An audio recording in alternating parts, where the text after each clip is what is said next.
Okay, well, been going through 9.4. Now you've done reflections, you've done translations, you've done rotations. Now a composition of it. In other words, you are going to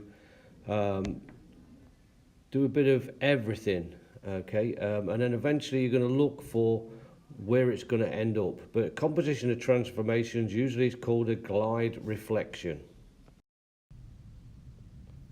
Okay, so here's example one, a graph in a glide reflection. So you know it's going to glide, so it's going to translate with a vector of 0, 4, and then you're going to reflect it in the y-axis.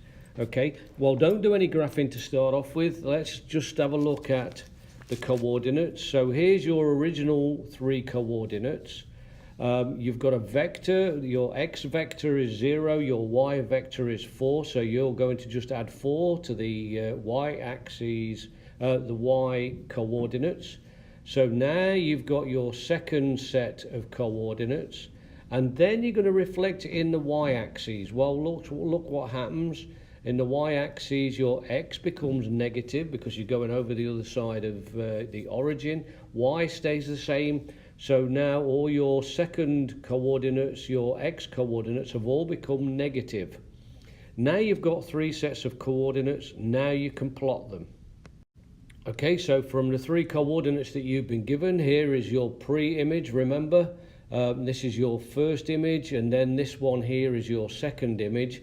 And then what we'll probably ask is, what do you do to map your original image onto this guy? Okay, so that will be the next question, and that will be as we go further along in the examples.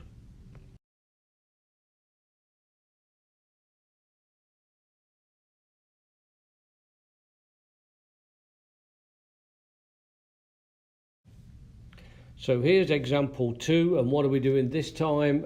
This time we've actually got a line as against an image, and this is isometries. And so what happens here, you've got your coordinates of your points. Here they've actually given you what CD is. Most of the time you'll have to pick them up off the graph, and make sure you've got them accurate. Okay, so there was your original image. Then you're going to reflect it in the x-axis first. So here's your first 2 coordinates. Okay, again, check what happens. Okay, if you reflect it in the x-axis, your x coordinate stays the same, but your y coordinate becomes negative. So you'll see that these are now negative.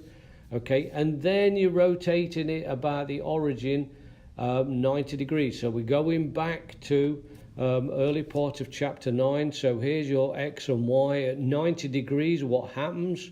You swap them around, so your y coordinate becomes your x coordinate, becomes negative. Okay, and then your y coordinate is now your x coordinate is now your y coordinate. Okay, but make sure you remember, for instance, if you swap them over on C, you'll notice that you've got -1, and if you make it -1, you become a +1, so that's why C is +1,